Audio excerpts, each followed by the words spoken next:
What's up guys, Rev here. Now originally I didn't want to make a video about this because many had already done so, but this is too good for me to pass up. I'm sure many of you have had your feeds, timelines, and sanity overwhelmed with the announcement of Twitch's new Safety Advisory Council, which is essentially their attempt to attach more human faces to their review and moderation processes. On its face it sounds good because Twitch is infamous for having their decisions made by rogue simps with no accountability who can simply hand out suspensions and bans however they see fit. They find someone they don't like, they give a quick kiss over to their portrait of Alinity, and ruin people's lives without any chance of consequence for themselves. So this is a chance to break away from that process that hurts creators.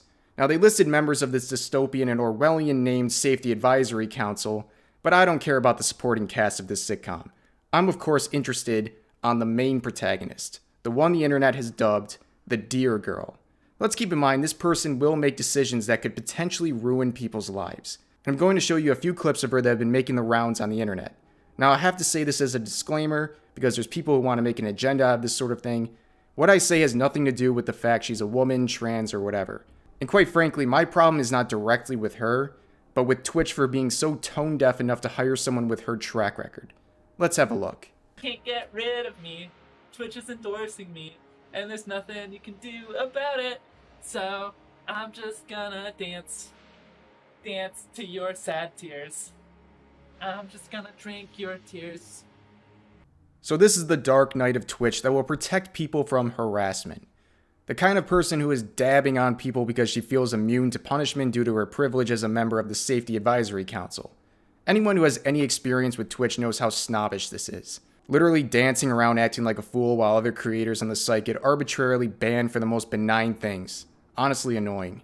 I said a lot of people with cis white male sounding voices are here telling me that voice chat isn't a problem, and that is a fact. Y'all have voices that aren't marginalized coming in and saying, just mute, it's not an issue. Everyone faces harassment. I've heard it all. You're just repeating my like a year ago.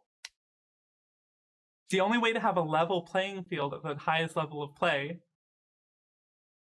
is to have is to not have voice chat, to not have people give up their linguistic profiles. I mean, and maybe you... Now, some of you may know, but this point talks to me, and it has some truth while also being very stupid.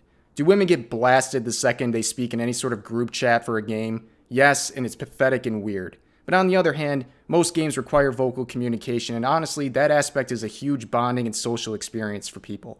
Being able to actually speak with your teammates or friends is way more fulfilling than shouting into the void by yourself. I'm just not cool with white supremacy, y'all. It's really not that. I think a lot of you gamers are actually white supremacists. Sorry. Just a fact of how I feel. Gamers, sorry you had to find out this way, but when you were collecting those bells in Animal Crossing, you were supporting white supremacy. Such a ridiculous statement because the entire foundation of Twitch is gamers, but the person who's going to protect the platform has this sentiment in mind. It's crazy.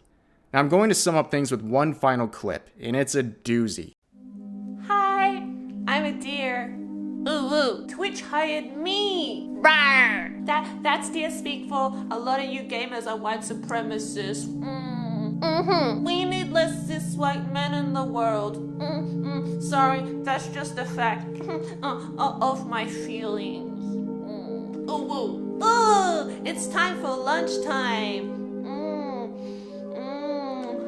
So yeah, the multi-billion-dollar-a-year company hired her to moderate its content.